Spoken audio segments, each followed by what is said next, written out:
Kita beralih ke Yogyakarta, saudara, pedagang dan pembeli hewan ternak di Kabupaten Klaten, Jawa Tengah mengaku bingung.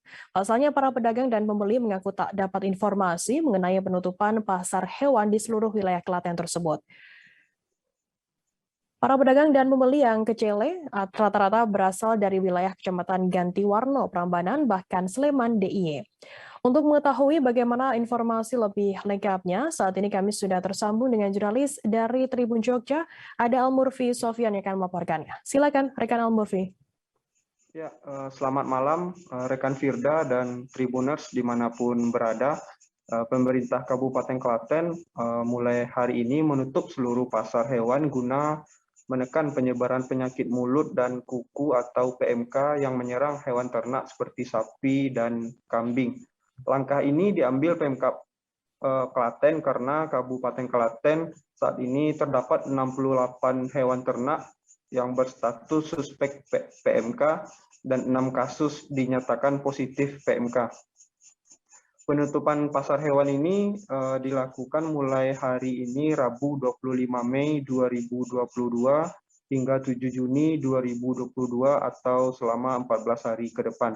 Harapannya dengan penutupan pasar hewan ini kasus pertumbuhan PMK di Kabupaten Klaten bisa ditekan sehingga saat masuknya Hari Raya Idul Adha yang jatuh pada 9 Juli 2022 mendatang, kasus PMK bisa hilang di Kabupaten Klaten. Demikian rekan Firda. Ya baik, terima kasih rekan Al-Murfi dari Tribun Jogja atas laporannya. Selamat bertugas kembali, dan Tribuners akan kami tampilkan wawancara dari Kepala Dinas Ketahanan Pangan dan Pertanian Kabupaten Klaten, Jawa Tengah, Widianti. Berikut liputannya untuk Anda. Ada khususnya virus PMK tidak merebak kemana-mana karena tujuannya itu menekan penyebaran virus PMK yang ada di Kabupaten Klaten.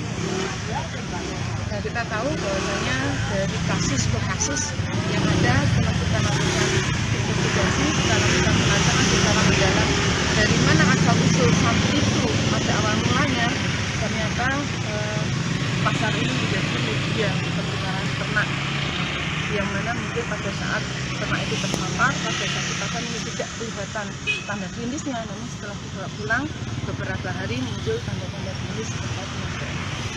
Bahkan di pasaran yang lain, baik itu di Jatino maupun yang ada di Prambanan khususnya yang kemarin ini ya, ini kita sempat mengembalikan beberapa sapi yang terindikasi PMK. Bu, ini kalau ini ditutup kan biasa sirkulasi penjualan bisa dilakukan di rumah. Nah, gimana Bu untuk pengawasan yang ada di situ? Jadi ini Mas, selain kita pengawasan di kantor, kita Dinas Pertanian juga melakukan pengawasan di belantik-belantik. Jadi kita sudah melakukan identifikasi, kita ada 176 belantik yang ada di Kabupaten Klaten. Jadi kita akan selalu monitor, kita awasi kondisi ternak-ternak yang ada di sana. Terkait ini tadi kan pasar hewannya ditutup, tapi transaksinya justru pindah ke tengah sawah, seperti apa yang itu? Nah, itu yang namanya belantik, orang dagang itu mesti kayak gitu, banyak akalnya ya. Namun kan kita menghimbau kepada seluruh belantik yang ada, seluruh ternak yang ada, apabila ternaknya ada yang sakit, tolong mari kita obati dulu sampai sembuh baru dilakukan penjualan. Karena kita jangan menganggap remeh perkembangan virus, walaupun tingkat kematian dari ternak yang terkena PMK itu rendah, namun proses penyebaran virus ini kan cukup tinggi, cepat ya. Apabila dalam populasi ini ada ternak yang terpapar, ini akan cepat menyebar ke ternak-ternak yang lainnya. Nah, padahal tingkat kesakitan dari ternak itu apabila terpapar itu juga tinggi. Jadi sudah bisa dikatakan bahwa ternak yang terpapar kemungkinan itu akan sakit.